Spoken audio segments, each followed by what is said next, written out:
Por otro lado, tuve la suerte también de conocer a Marcos Galperín, que bueno, Ujú. una cosa nos llevó a la otra y nos hicimos primero amigos y bueno, él empezó a desarrollar la idea de Mercado Libre en los últimos meses de nuestro MBA y bueno, me terminó convenciendo por suerte y me sumé a Mercado Libre y bueno, nos graduamos y arrancó Mercado Libre. Y ahí bueno, estuve en Mercado Libre, fue una experiencia espectacular, con todas las subidas y bajadas que uno lee en los libros de Venture Capital, de Entrepreneurship, pero que bueno, entre las subidas y bajadas, obviamente el recorrido fue muy positivo. Terminamos haciendo una salida a la bolsa en el año 2007 y bueno, para el año 2011.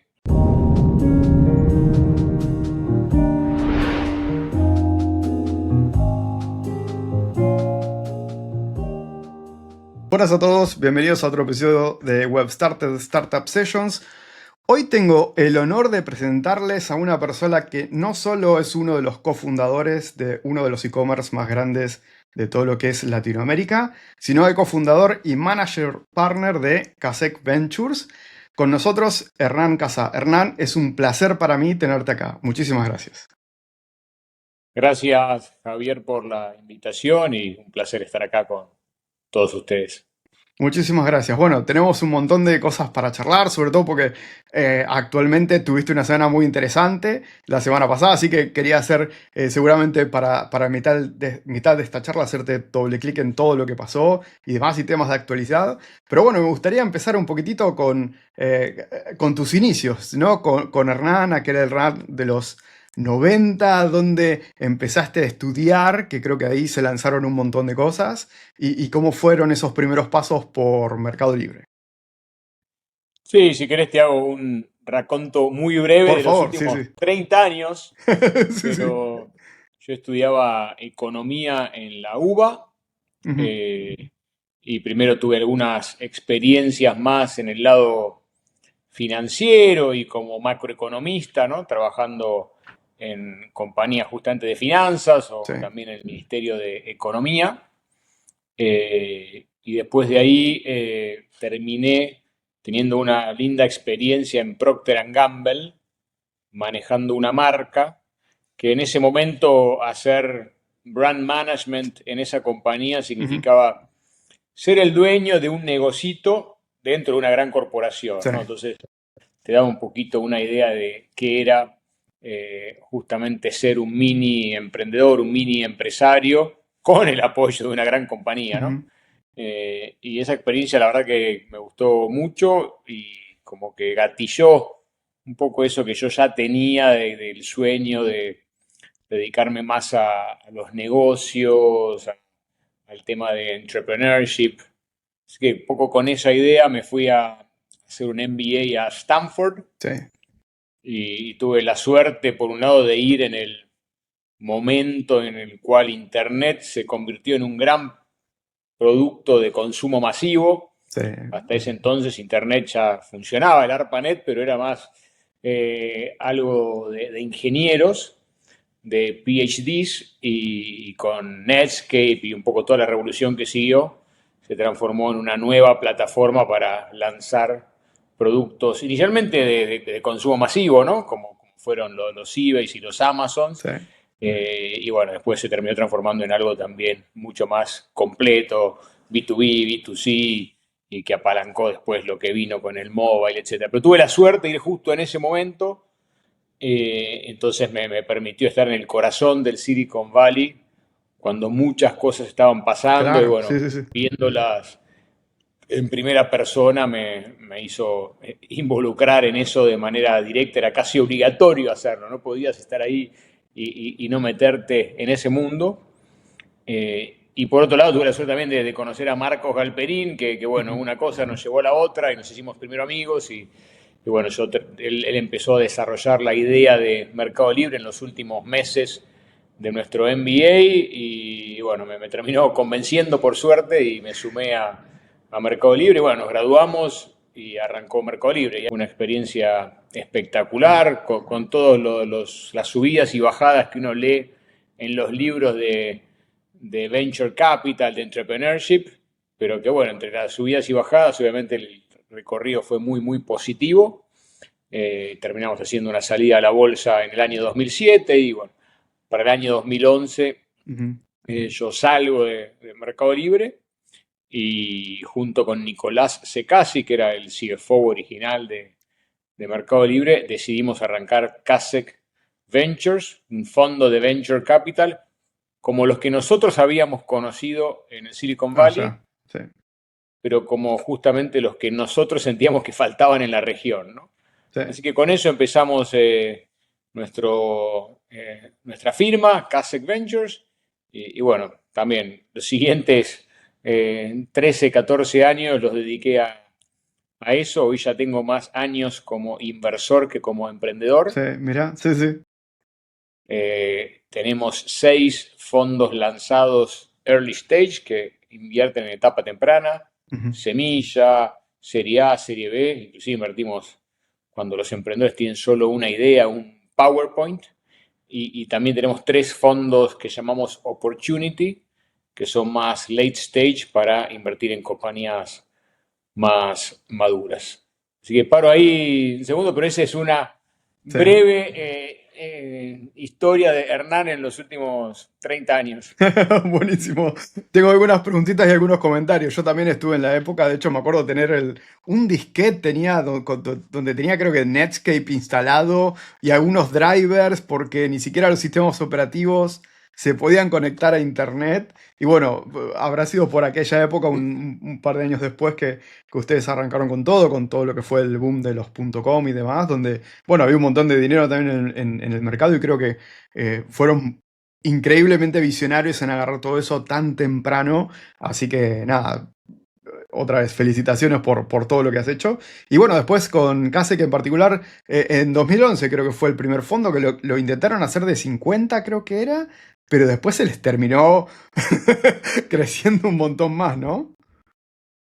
Sí, exactamente. En el año 2011, a mediados de ese año, yo salí de Mercado Libre y empezamos con Nicolás Ujú. a desarrollar Kasek Ventures. La idea era desarrollar una firma de inversiones, como te dije antes, como aquellas que nosotros Sí, conocíamos del Silicon Valley, que no solo aportaban capital a las compañías, sino también aplicaban know-how, acompañamiento estratégico, acompañamiento tecnológico, ¿no? De sí, poder de una conversación con los fundadores de esas compañías para ver cuál era la mejor tecnología que había que de alguna manera desarrollar para lo que se quería hacer, también involucrarse en cuestiones de usabilidad de producto, ¿no? Cosas que nosotros habíamos hecho de primera mano en Mercado Libre y que nos parecía ujú, útil tener esa experiencia para discutir esas cosas con los fundadores de las nuevas compañías. En ese proceso dijimos, bueno, ¿cuánto es el tamaño lógico de un fondo de venture capital para Latinoamérica? sí, Y no sabíamos porque no había, sí, y el tal ecosistema en ese cual. momento era todavía muy, muy Sí, chiquito. Dijimos, bueno, 50 millones de dólares es lo mínimo que necesitamos para armar un portafolio ujú, de inversiones lógicas, porque en este negocio, el de venture capital, es muy importante tener un portafolio diversificado, ¿no? sí, Porque si pones todos los huevos en una canasta, las chances de éxito sí, son muy, muy chicas. Entonces dijimos, bueno, tengamos una cantidad de fondos suficiente para poder armar un portafolio de 15, 20, 25 ujú, compañías y ojalá que tengamos suerte que dentro de sí, esa canasta de 15, 20, 25 compañías haya una o dos que sean las grandes sí, ganadoras. En esta industria, como se lee habitualmente, existe este concepto de power law, ¿no? Que es los retornos terminan estando muy, muy, muy sí, concentrados en muy pocas compañías. Entonces, con esa idea dijimos, bueno, ponemos nuestro capital, más el capital de algunos de nuestros amigos de Mercado Libre, más algunos de los inversores de Mercado Libre, y hacemos este fondo de 50 millones de dólares. Pero bueno, a medida que íbamos armando eso, otra gente empezó a escuchar sí. al respecto y éramos de alguna manera los ex Mercado Libres que estamos haciendo esto, entonces se fueron sumando y terminamos teniendo un primer fondo de casi 100 millones de dólares, que nos pareció un tamaño bien igual, así que cerramos con eso. Con ese fondo invertimos en 24 compañías y bueno, a partir de ahí los fondos sí fueron creciendo y Creciendo, sí, sí. haciéndose más grandes. Por un lado, porque reconfirmamos la tesis inicial que teníamos de que en Latinoamérica había lugar para invertir ese capital en buenos emprendedores, en buenas startups, que el ecosistema iba a ir creciendo. De hecho, no sé, cuando nosotros arrancamos con el fondo, creo que la evaluación de Mercado Libre era 5.000 millones de dólares, ¿no? Y hoy es 100.000 millones de dólares. O sea, claramente todo el ecosistema fue creciendo y también las compañías que ya eran líderes en ese momento siguieron creciendo. Ese fue un primer fondo al que le fue muy bien, hicimos muy buenas inversiones, entre ellas la más destacada por lejos fue Nubank, Sí. que entramos en Nubank cuando era un PowerPoint, cuando David Vélez estaba solo, ni siquiera tenía co-founders y estaba pensando en arrancar esto y bueno, fue un fondo al cual le fue muy bien. Bien, excelente. Justo te quería preguntar, ¿no? ¿Qué fue lo que viste en esa persona, en ese inversor, más allá del PowerPoint y la idea, ¿no? Pero, ¿qué fue lo que viste? Y si eso mismo es lo que estás evaluando hasta hoy en día, de los founders que te pichean, evalúas también otras cosas más. Sí, lo que vimos en David Vélez en ese momento era alguien que conocíamos de alguna manera, porque él había trabajado en General Atlantic Ujú. y General Atlantic había sido un inversor en Mercado Libre y en un momento un equipo de General Atlantic viajó a Buenos Aires para analizar si invertían más en la compañía o no. Entonces, de ahí lo conocimos Sí, y obviamente fue una muy buena impresión. En ese momento creo que era un analista, pero un analista muy brillante. Eh, Después de eso, él había estudiado college en Stanford y después se fue a hacer un MBA a Stanford. Y nosotros tenemos una cierta afiliación con ujú, Stanford, tanto Nicolás como yo somos exalumnos. Entonces ahí teníamos una conexión adicional con él y de ahí él se va a trabajar a Sequoia, uno sí, de las firmas de VC que nosotros admirábamos y decíamos justamente queremos que en Latinoamérica haya secuoyas, ¿no? Y por eso nosotros fundamos CASEC. Y como David estaba trabajando en Sequoia y estaba enfocado en Latinoamérica, nosotros teníamos una buena relación con Sequoia, de hecho eran inversores de manera indirecta en CASEC. Eh, También tenemos una relación, conversábamos de las distintas oportunidades que nosotros encontrábamos, que él encontraba, y cuando nos avisa que decidió salir de Sequoia para arrancar esta idea sí. absurda, pero muy audaz, de empezar un banco en Brasil, no teníamos certeza, no es que decíamos, sí, obvio Sí, a David le va a ir bien, obvio esta idea va a funcionar, teníamos, diría, más miedo que certeza, pero nos pareció que David era una persona muy comprometida, muy lógica, muy inteligente, que buen líder, que iba a poder atraer a otras buenas personas al equipo y que tenía alguna chance de éxito, ¿no? Y bueno, obviamente terminó saliendo muy bien y David terminó demostrando con creces que era sí. la persona correcta, pero no es que teníamos todo súper Ujú, confirmado. Uno nunca tiene todo súper confirmado en esta industria, siempre se confirman las cosas años después. sí. Pero bueno, lo que vimos en ese momento en David sí son cosas que hoy seguimos buscando, que es por un lado alguien que tenga una ambición grande, que vaya atrás de un mercado grande, porque siempre decimos que al final del día tener éxito en un mercado chico o en un mercado grande es más o menos el mismo esfuerzo, es más Sí, o menos el mismo nivel de riesgo, pero si acabas teniendo éxito en un mercado grande, obviamente el premio es mucho mayor, así que más vale que ir atrás de oportunidades grandes.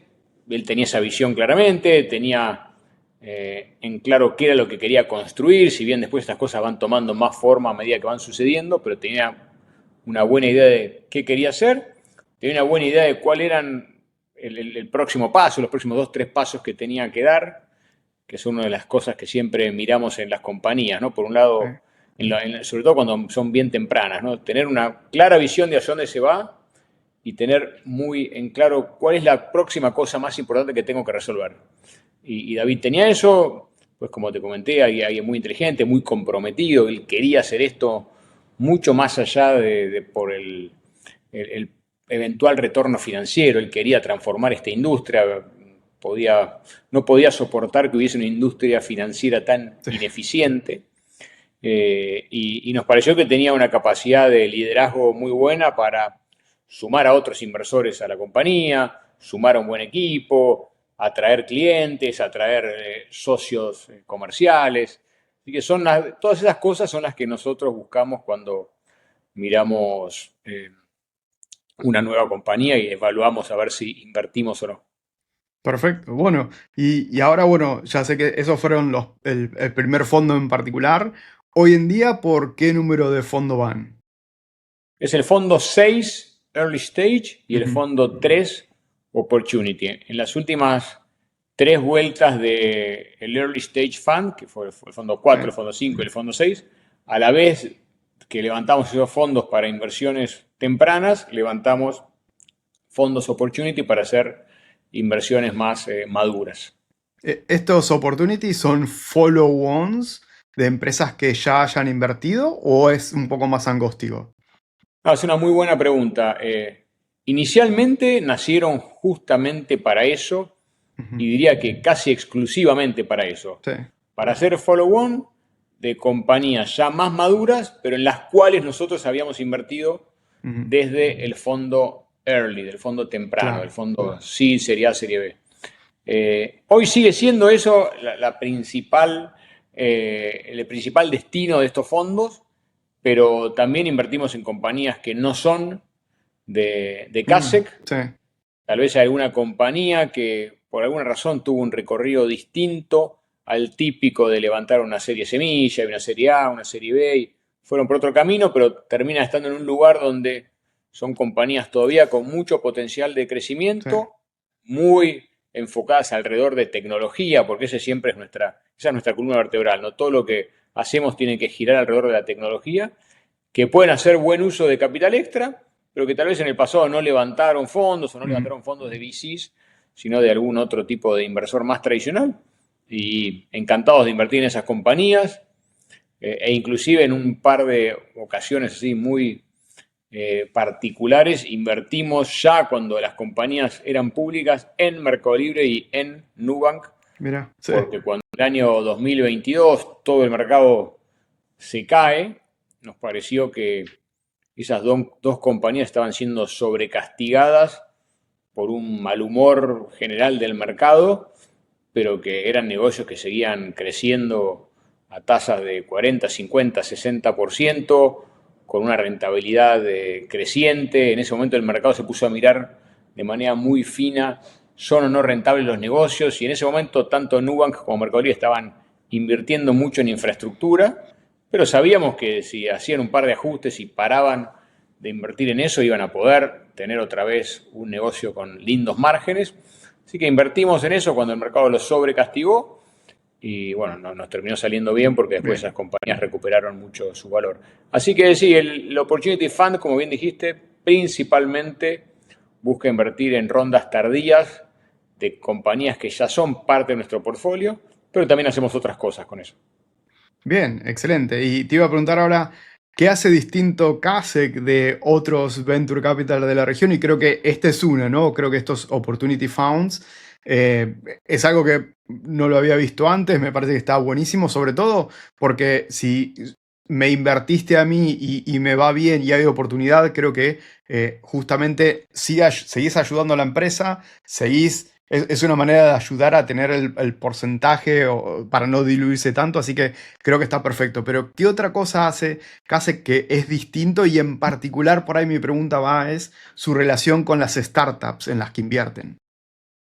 Sí, primero que nada, yo creo que somos el único fondo que está liderado por ex emprendedores, ex Ujú. operadores.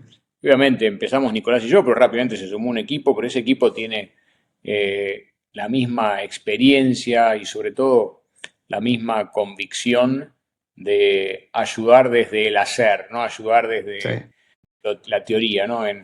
Habrás visto en muchos libros de toma de decisiones esto, ¿no? El conflicto que hay entre el agente y el principal, ¿no? Y el agente es alguien que tiene una posición de más política, si querés, y toma decisiones correctas o no, pero un poco mirando eh, qué le conviene a esa persona como empleado con Ujú. ese puesto. Y después tenés la de principal, que es alguien que actúa como dueño. Y nosotros actuamos como dueños, somos inversores en nuestro propio fondo, nos asociamos con Sí, los emprendedores para desarrollar sus compañías. Lo único que queremos es que les vaya muy bien y somos muy directos en nuestras recomendaciones, etcétera, pero simplemente porque queremos ayudar a los fundadores. Al final del día, la decisión final es siempre del fundador. Sin el fundador, sí, sin sí, emprendedores, nosotros no tenemos negocio. Otras cosas pueden faltar, pero si faltan los emprendedores, no hacemos nada. sí. Eh, y nos involucramos mucho con ellos. Tratamos de, como te decía antes, apoyar no solo desde el capital, pero también desde la visión estratégica, desde la visión tecnológica, desde el armado del equipo. Y eso creo que nos diferencia bastante del resto. Sí, y creo que con esto de ayudar ahí me das pie también para lo que acaba de pasar en las últimas semanas, en particular la Argentina Week que se hizo en Nueva York, que sé que estuviste muy involucrado y creo que lo que más me interesa o como reflexión, digamos, es que no solo están ayudando a las empresas en las que invierten, sino que están ayudando a todo el ecosistema, ¿no? No solo en las empresas que invierten, así que eso creo que es un valor incalculable para toda la región. Así que quería hablar un poco más de esto, de la actualidad, ¿no? O sea, ¿qué me puedes contar de la semana pasada? ¿Cómo empezó esa idea? Y qué te llevas, ¿no? De la semana pasada, que sé que fue muy intensa. Así que, ¿qué me puedes contar de todo eso? Sí, creo que fue un proceso divertido Sí. también, que se gestó mucho con el sombrero de emprendedor, ¿no?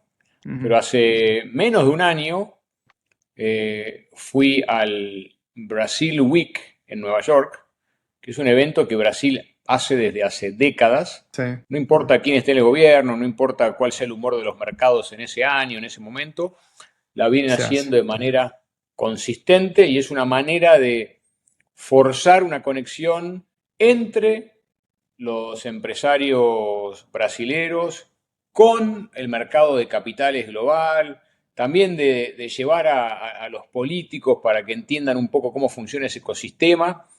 Y la verdad que es un evento espectacular, me Ujú. daba mucha envidia sana ver cómo los Sí, brasileños habían logrado eso, que es una gran característica que tiene Brasil. Brasil, así como nosotros tenemos nuestras idas y vueltas, ellos tienen las suyas, pero sí. Brasil ha sido mucho más consistente a lo largo del tiempo y ese evento lo demuestra, ¿no? Es un evento que existe hace creo que 3 décadas y todos los años sucede.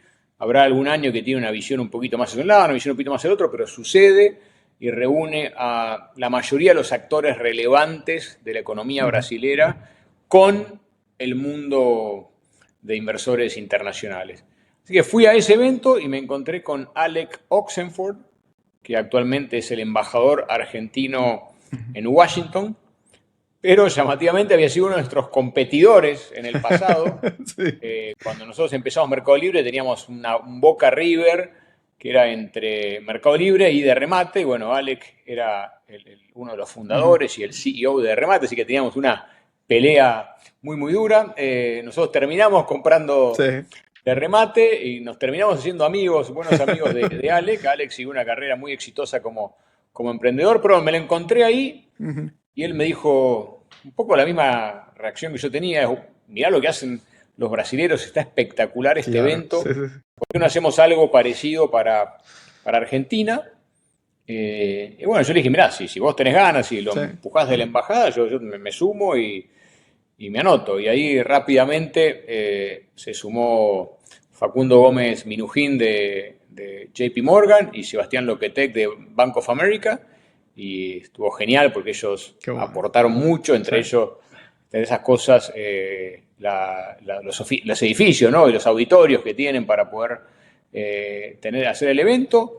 Y bueno, empezó así, como 4 amigos diciendo, a ver, vamos a tratar de generar tracción, que funcione bien, y fue espectacular. Fueron muchos de los políticos relevantes de Argentina, fue Milei con gran parte de su gabinete, fueron 12 gobernadores, fueron, no sé, 150, 200 CEOs de Argentina, había mucho interés de inversores. Y creo que para haber sido una primera edición fue buenísimo, fue volver a Sí. poner a Argentina en el mapa financiero mundial.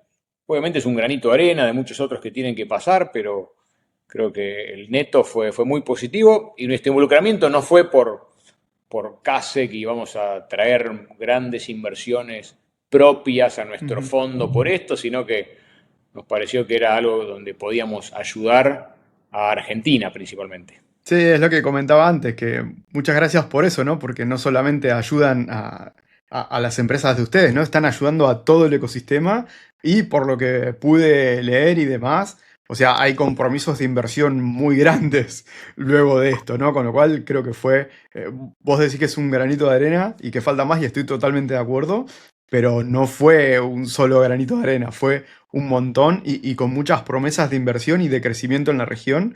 Así que nada, me parece que eso está increíble. Así que en nombre de todos los empresarios y emprendedores, gracias. Em, No, gracias por eso y nuestro objetivo con este evento son dos cosas. Una, que ayude a generar inversiones concretas y otra, que ojalá este evento se establezca en una manera continua sí, hacia adelante y así como Brasil tiene su Brasil Week, Chile tiene su Chile Week, que Argentina tenga su ujú. Argentina Week y que consistentemente la hagamos en los próximos años. Sí, perfecto. Bueno, y ahora vamos a hablar un poquitito más de la actualidad, que si bien esto fue actual, pero me interesa saber de Casex en particular, qué es en lo que están invirtiendo ahora, por qué están invirtiendo en eso, porque muchas veces la tesis de inversión va evolucionando. Y después me gustaría charlar de, bueno, cosas de inteligencia artificial, qué es lo que te da más curiosidad o qué es lo que te gusta invertir más ahora mirando hacia el futuro, ¿no? Porque creo que la AI está cambiando un montón de cosas. Sí, la verdad que lo que está sucediendo es un punto de Ujú. inflexión, un cambio de paradigma, yo creo que de una magnitud que al menos yo en mi vida no he visto. Sí. Y como te contaba al principio, yo pasé por el cambio de paradigma desde el offline al online, ¿no? Y a través de la Ujú. web principalmente, de internet. Después viví muy de cerca el surgimiento del celular y como nueva plataforma que revolucionó mucho más todavía los casos de uso. Obviamente atrás de todo eso estaba toda la revolución del cloud, de la nube, ¿no? Y varias cosas que fueron sucediendo en los últimos años que fueron de gran magnitud y un poco esas cosas es lo que te llevan hoy a tener la revolución de inteligencia artificial, pero creo que está pasando, es enorme como siempre pasa con estas cosas y no me canso de repetirlo Sí. y se lo copio a alguien que ya lo dijo, pero eh, estas cosas es muy difícil imaginarse dónde terminan, ¿no? Mm. Y uno tiende a veces a sobreestimar el impacto de corto plazo, pero a subestimar de manera significativa el impacto de largo plazo, ¿no? Entonces, no Sí. sé, si vemos dónde está Internet hoy, está mucho más arriba de lo que creíamos hasta los más optimistas en el año 99, 2000, 2001, pero demoró más tiempo de lo que creíamos, ¿no? Que al principio pensábamos que en 2 minutos íbamos a estar todos comprando online y demoró. Sí. Y con el celular lo mismo, ¿no? Pensamos que íbamos a tener nuestras vidas alrededor del celular, demoró un poco. Hoy en día hacemos todo con el celular, se nos muere el celular y no sabemos qué hacer, Sí. ¿no? Casi que somos inútiles. Y creo que con esto es un poco lo mismo, ¿no? Estamos empezando a ver cambios y parecen significativos. Seguramente esos cambios van a demorar un poco en Ujú. tomar la dimensión que pensamos que van a tomar, pero van a terminar sorprendiéndonos por demás en unos años. Y dentro de eso, nosotros, desde CASEC, nuestra tesis siempre fue la misma. Invertir en emprendedores extraordinarios que tengan una misión de construir algo grande y que estén muy comprometidos a eso. ¿A dónde se enfocan los emprendedores? Eso va cambiando, ¿no? Entonces, obviamente, cuando empezamos con CASEC, no sé, había más gente haciendo el modelo marketplace o más gente haciendo el modelo de e-commerce y después había mucha más gente haciendo el modelo de fintech y bueno, ha ido variando. Hoy en día los emprendedores obviamente están viendo esta nueva tecnología que está disponible y empiezan a construir a partir de ahí. Y dentro de lo que es inteligencia artificial nosotros vemos como sobresimplificando, ¿no? Hay infinitos detalles, Sí. pero como tres capas grandes, ¿no? Si uno armase una torta, es una torta que tiene tres capas, ¿no? Hay una capa que es la capa de infraestructura, ¿no? Que se habla mucho de la demanda de energía que tiene todo este computing power, ¿no? Este procesamiento que se necesita, y hay una oportunidad para desarrollar soluciones de energía. También está relacionado con el tema de los data centers, también está relacionado con el tema de los chips, ¿no? Y tener los chips para poder procesar rápido toda esta cantidad de información. Así que hay toda una capa ahí de infraestructura grande. Arriba de eso están los LLMs, ¿no? Los grandes modelos fundacionales, donde están Anthropic, OpenAI, Gemini, xAI, ¿no? Y que son un poco los que están armando el sistema operativo, Sí. de alguna manera.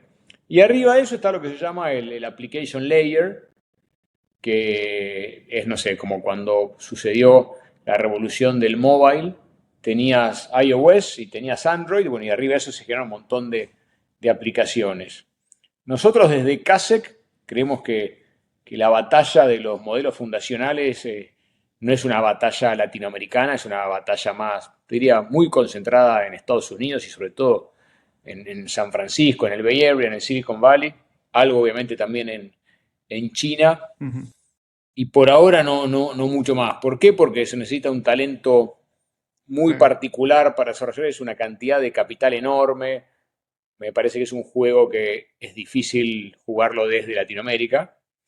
Pero el de la infraestructura, sin duda, ¿no? Sobre todo, por ejemplo, en cuestiones de energía o en cuestiones de data centers, ¿no? Los data centers van a estar en todo el mundo. Y Argentina, por ejemplo, tiene, no sé, un clima bastante favorable para poner data centers en el sur y que necesiten menos enfriamiento. También están totalmente descorrelacionados con conflictos como estamos teniendo hoy en día en Irán o el Medio Oriente. Entonces creo que es un buen sector, un geográfico de Latinoamérica en general para tener data centers y es un buen proveedor de energía de distintas fuentes, ¿no? Desde lo que es el petróleo y gas hasta fuentes renovables, solar, vientos, hídrica, así que estamos creo que muy bien posicionados en ese layer, ¿no? de infraestructura. El del fundacional nada, o poco, por lo menos de nuestro lado, y en la parte de la aplicación es un montón, y ahí estamos haciendo también inversiones.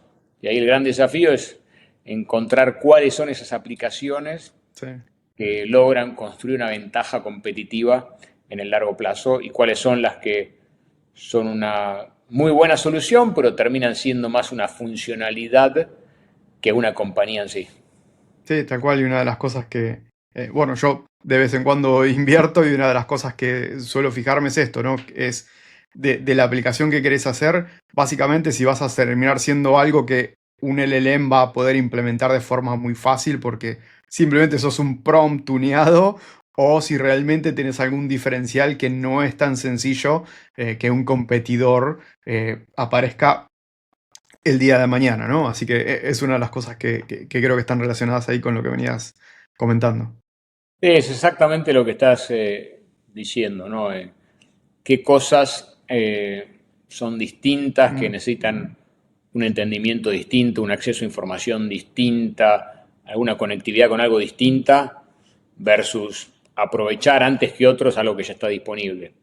Y si es eso segundo, o como bien decís, los modelos fundacionales lo pueden terminar haciendo, como estamos viendo, ¿no? Que van avanzando en distintas áreas, o también podés tener competidores que se empiecen a sumar a eso, ¿no? Si encontraste, ¿no? El mercado al final del día en el mediano y largo plazo ajusta y si vos encontraste un jardín muy productivo, genial, aprovecharlo, pero probablemente rápidamente empieza a tener agricultores alrededor tuyo sembrando lo mismo y bueno, el precio te cae, bueno, esto es lo mismo. O si no, también estas compañías a veces le empiezan a vender el servicio a corporaciones más grandes y esas corporaciones lo compran contento porque dicen me está resolviendo un problema, pero en la segunda vuelta o en la tercera vuelta empiezan a preguntarse ¿será que esto lo podemos desarrollar nosotros también? Y si es algo que lo pueden desarrollar ellos con bajo costo, tal vez te terminan desplazando. Así que nada, como pasó en todas las innovaciones pasadas, va a haber ganadores y perdedores, va a haber compañías que van a haber tenido Ujú. su verano, pero va a ser un verano corto, otras compañías que van a construir para el largo plazo y nosotros como inversores tenemos que tratar de entender cuál es cuál. Sí, sí, perfecto. Bueno, excelente. Y una pregunta, ahora esta ya es un poquito más genérica tal vez, ¿no? Pero, ¿qué consejos les darías a justamente estos fundadores que quieren crear una empresa que por ahí está muy relacionada con AI? Porque seguramente hayas visto emprendedores a los que les hayas dicho no. Como sacar ahí el néctar del por qué le decís que no, cuál es la razón principal que estás viendo en estos emprendedores, en qué pensás que se están equivocando, como para que el que nos escucha ahí tenga algún tip. Sí, primero y principal, sin duda hay que hacer algo aprovechando esta nueva herramienta, ¿no? Sí. Sería como ir a cazar con arco y flecha cuando ya tenemos la pólvora, ¿no? Ujú. Sin duda hay que aprovechar esta herramienta. Eh, Ahí creo que el emprendedor tiene que preguntarse qué quiere construir. Está viendo una oportunidad hoy rentable, que quiere ir, tomarla y luego veo qué pasa. Súper válido eso, ¿por qué no? ¿No? Hay veces que hay muy buenos negocios de corto plazo, de arbitraje, ¿no? Yo sé algo que otros todavía no saben, o yo me di cuenta de Sí, algo que otros todavía no se dieron cuenta, y durante una ventana de tiempo tal vez no tan larga puedes tener un negocio muy rentable. Y justamente lo que estamos viendo con inteligencia artificial, con el cloud, todo esto es que estas soluciones a veces se pueden construir muy rápido, con bajo costo y pueden ser muy rentables. ujú, Y eso está buenísimo. Ahora, si el emprendedor quiere hacer una solución que perdure en el tiempo, etcétera, tiene que tratar de pensar cuál es su gran diferencial, ¿no? Y en tecnología no hay diferenciales absolutos, nada te garantiza algo de por vida, pero por lo menos sentir que porque tenés acceso a cierta información que otros no tienen, puedes hacerlo mejor, porque, no sé, te integrás de una manera muy rápida a ciertos procesos de terceros que después es un poco difícil sacarte de ahí, entonces te da un poquito una ventaja de, obviamente si terminas siendo malo, te van a sí, reemplazar, pero si durante un periodo de tiempo corto no sos el mejor, tenés tiempo tal vez de corregir eso, tratar de entender si tenés algún know-how particular que otros no hay, obviamente como fue en el caso de Mercado Libre, si hay un efecto de red, ¿no? Si por estar antes y empezar a tener volumen, eso hace que tu negocio sea cada vez más interesante para el próximo usuario que se quiere sumar versus alguien que empieza un día de cero y dice, bueno, como no hay otros usuarios, el valor de esa red es muy baja. Así que pensar mucho en esas cosas, ¿no? Y hoy en día lo que nosotros estamos viendo es negocios que crecen muy rápido, con una base de costos realmente modesta, con un nivel de ingresos muy elevado respecto a lo sí. que solíamos ver en el pasado, con clientes muy satisfechos con esas soluciones. Así que con todo eso diría, chao, buenísimo, tengo un negocio espectacular. Sí.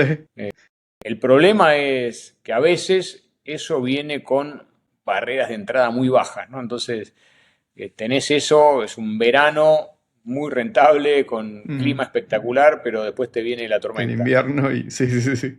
Perfecto. Entonces, bueno, tratar de diferenciar eso y es un desafío para nosotros. Y a los emprendedores diría, aprovechen esta oportunidad, aprovechen Sí. esta tecnología, es el momento de emprender, creo, pero si quieren construir algo de largo plazo, traten de entender por qué ellos pueden ser diferentes al próximo equipo que quiere hacer algo parecido, o por qué, como bien dijiste, los modelos fundacionales no pueden meterse al día siguiente a hacer eso Sí. y te comen el almuerzo. Sí. Y en cuanto a esto de AI y básicamente los tiempos, inicialmente siempre se dice que, bueno, un fondo, la vida es de 10 años, ¿no? Es decir, desde que tenés que juntar todos los LPs, levantar el fondo, comenzar la inversión, la desinversión, hacer los exit y demás, usualmente se suele decir que es 10 años. Pero ahora en tecnología y cuando uno invierte solo en tecnología, creo que estamos yendo, nos estamos empezando a acelerar un montón, porque como bien vos dijiste, hoy en día, en pocos meses, en poco tiempo, se puede hacer una startup que ya es rentable, cuando antes por ahí necesitabas mucho capital de inversión. ¿Cómo lo ves a esto en el futuro? ¿Pensás que los ciclos de los fondos de tecnología en particular pueden ser más cortos?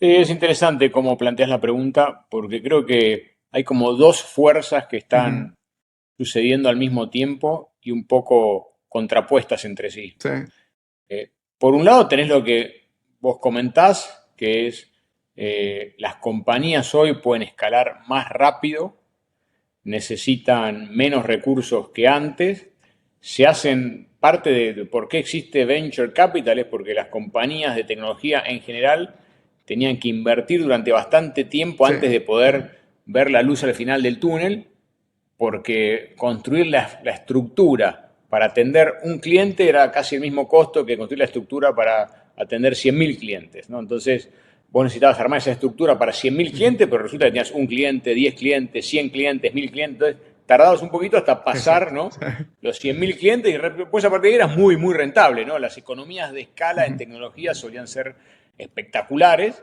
pero demoraban un tiempo y eso sí, justificaba que hubiese toda una industria de inversiones en esto. Así que eso, como bien decís y como estuvimos conversando recién, parecería ser que en muchos casos, sobre todo en la parte de aplicaciones, eso se da de manera mucho más eficiente y más rápido y las compañías crecen. Todo eso diría, bueno, entonces los ciclos se van a cortar, los fondos van a ser más rápidos, van a devolver el capital, no van a tener periodos de 10, 12 años, sino que van a ser sí. de 5 o 6. Ahora, está pasando todo un fenómeno en paralelo que nos está llevando para mí a que el neto sea fondos más largos, ciclos más largos. ¿Y qué es eso?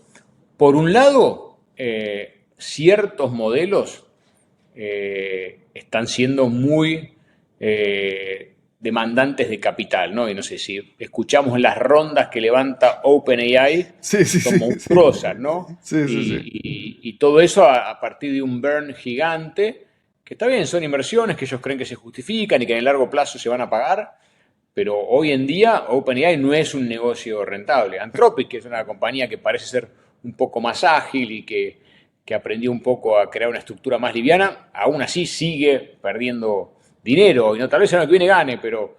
Y o sea levantó que todavía hay 30 modelos que billones, creo. necesitan... Sí. ¿Cómo? Que levantó 30 billones en la última ronda. O sea, Por eso, entonces todavía hay modelos que necesitan de capital y necesitan de un nivel de capital que era impensado sí. anteriormente. Así que eso va más al argumento de esto se va a prolongar. Por otro lado, lo que tenés también es que hay mucho más capital privado hoy en día. Ujú, Entonces antes, a un nivel ya de masa crítica mínimo, tenías que salir al mercado público para la única manera de seguir financiando tu negocio. Hoy en día escuchamos, como bien dijiste recién, rondas de 30.000 millones de dólares, 100.000 millones de dólares. Entonces hay un mercado de capital privado mucho más profundo que hace que las compañías puedan esperar muy tranquilitas, sí. privadas, por mucho más tiempo. Inclusive, no sé, compañías fuera de AI, no sé, Stripe, que es una gran compañía que está Ujú. haciendo un trabajo increíble en el mundo de payments. No sé cuánto, el día que haga un IPO va a valer 100.000, 200.000 dólares, 300.000 dólares. En el pasado esa compañía hubiese hecho, no sé, PayPal hizo su IPO a 1.500 millones de dólares, si no me equivoco. O Sí, sea que... sí. y el tercer punto es, justamente como ahora hay tanto más capital disponible, Ujú, y no sé, tenemos compañías que valen trillones de dólares americanos, ¿no? O sea, miles de millones de dólares que antes no existían, ¿no? Los Nvidias y los Microsoft y los Google, los Apples. Es tan grande el valor de esas compañías que si sos una compañía chica, no llamás la atención de nadie, sí, entonces nadie te sigue, sí, ¿no? Los buenos inversores dicen, no voy a gastarme el tiempo de mirar una compañía en la cual, si me gusta, puedo invertir 50 millones de dólares. Quiero mirar compañías donde pueda invertir 500, 1.000, 2.000, porque los fondos que manejo ya son tanto más grandes que no puedo ir invirtiendo, ¿no? De a sí, monedita, tengo que invertir de a fajotes de dinero, ¿no? Y lo mismo pasa con los analistas de los bancos, ¿no? Parte de cómo funciona Wall Street es que los analistas te empiezan a seguir y ellos publican información de tu compañía, y entonces hay todo un mundo de inversores que se alimenta de esa información que generan esos analistas, y a partir de ahí empiezan a ver si invierten o no invierten. Y lo mismo, los analistas dicen, no tengo tiempo de cubrir esta compañía chiquitita que a nadie le importa porque tengo que cubrir Nvidia, ¿no? Entonces, todo eso te lleva a que, al revés, los procesos se estén alargando más que achicando, a pesar de que, como bien dijiste, la lógica de la velocidad en la cual se Sí, desarrollan algunos de esos negocios debería indicarte lo contrario. Y el ejemplo ahí claro es, o sea, Mercado Libre hizo su IPO en el año 2007 con una valuación de 800 millones de dólares. Hoy en día esa compañía, asumiendo que todo el resto es igual y no sé qué, y tiene el mismo potencial, yo creo que no podría ser el IPO. No sí, porque sea una mala sí, compañía, sí, pero porque el mercado público no estaría disponible claro. para eso, pero probablemente esa compañía sí hubiera conseguido mucho financiamiento en el mercado privado y hubiese podido seguir avanzando y eventualmente hacer su IPO cuando valiese 10.000 o 20.000. No hace falta 100.000, ¿no? Pero Sí, cuando valiese 10.000 o 20.000 millones de dólares. sí. Bueno, increíble todo lo que estamos hablando, Hernán, me encanta. ¿Algo más que te gustaría que indaguemos en particular o algo que te entusiasme hoy en día y que te gustaría charlar? No, creo que tocamos muchos temas. Obviamente el mundo de la tecnología es súper Sí. dinámico, así que seguro que lo que estemos conversando hoy, no en sus fundamentos, pero en la coyuntura cambie radicalmente en pocas semanas, y como hablamos en algún momento hoy, la verdad que la velocidad de cambio está acelerándose. Sí, y yo tenía un comentario, ahora me gustaría tener tu opinión. Yo tengo un background técnico, ¿no? Hace rato que no programo, pero mi background es técnico. Pero últimamente estuve haciendo un montón de cosas con todo lo que son servers MCP y la verdad que son increíbles, ¿no? Y como hablábamos de estos modelos fundacionales, hoy en día le hablas en modo texto y no solo hablar y obtener una respuesta que hace copy-paste, ¿no? O sea, yo le digo, hace tal cosa y lo hace. Con lo cual, el fin de semana jugué mucho con lo de MCP y la verdad que me encantó. Hice proyectitos míos que tenía ahí, viste, guardados desde hace un montón y los logré hacer y me puse muy contento. Pero me hizo reflexionar. En todo lo que hice no hice una sola UI. O sea, fue todo con MCPs y conexiones hablando con un modelo fundacional que sí, le pegó a un backend, una base de datos mía, pero no tuve UI UX. ¿Alguna reflexión sobre eso? ¿Cómo lo ves? Sí, está muy bueno el punto, y tal vez englobo dos Sí, cositas, ¿no? Una más de qué va a pasar con el coding, con la ujú, programación, ¿no?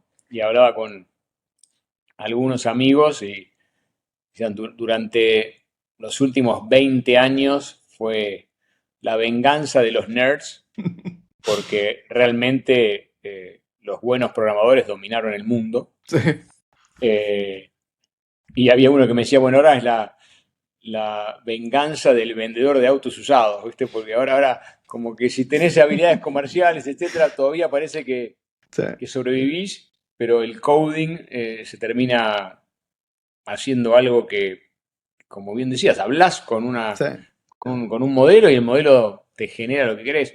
Yo creo que eso va a seguir avanzando, o sea, que ujú, realmente la manera en la cual se programan las cosas va a cambiar sí, rotundamente. Creo que, no sé si todo, pero 90% del código va a terminar siendo escrito por bots, por agentes.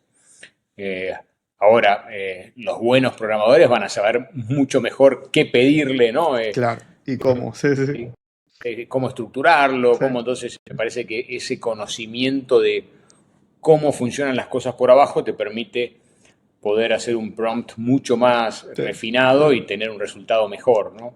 Pero bueno, eso es todo algo dinámico que está pasando, pero sí creo en esto, que creo que decía Elon Musk, que este año se acaba el tema del cuello de botella del código, ¿no? Hasta ahora los programadores faltaban, sí, y siempre decía que si hubiese el doble de programadores en el mundo estarían todos inmediatamente contratados. Yo creo que eso se acaba. No quiere decir que el programador vaya a ser desempleado, pero sí quiere decir que las compañías van a poder hacer mucho más con menos programadores. Así que eso está pasando.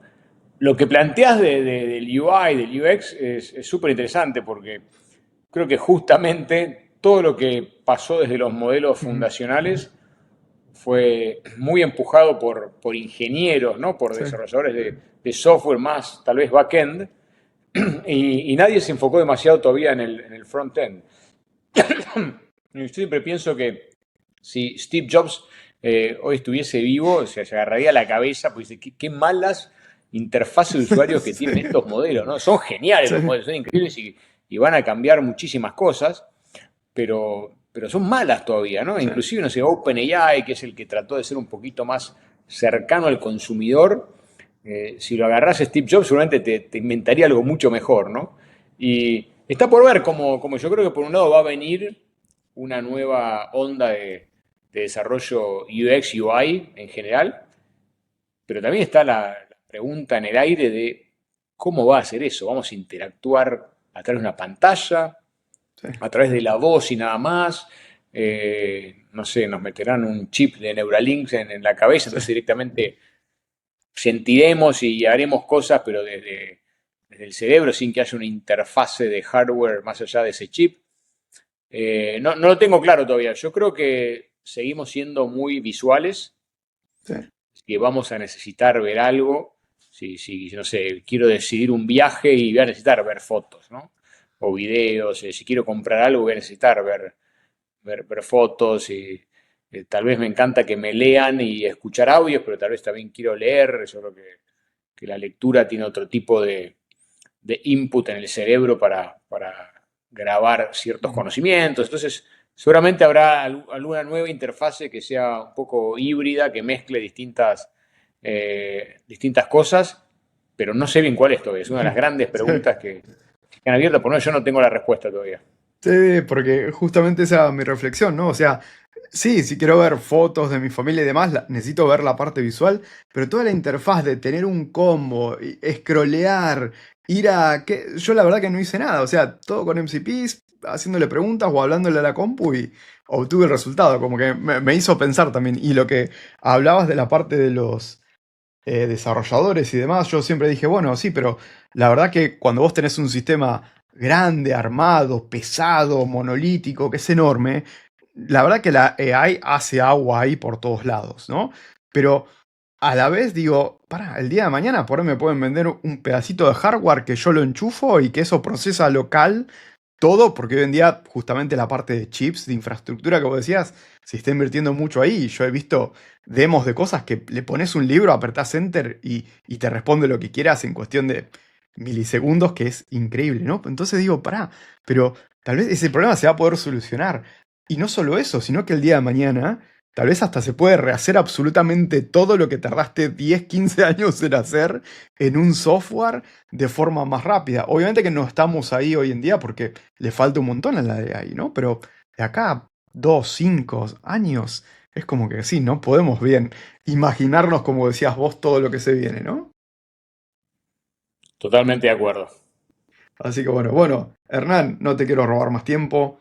Fue, como te decía, un honor para mí, encantadísimo de tenerte. Mil gracias por el tiempo que le dedicaste, mil gracias por todo lo que haces, por la región, por los emprendedores. Así que en nombre de todos ellos, muchísimas gracias por todo. No, muchas gracias y gracias por haberme invitado, Javier. No, por favor, gracias Hernán. Nos vemos.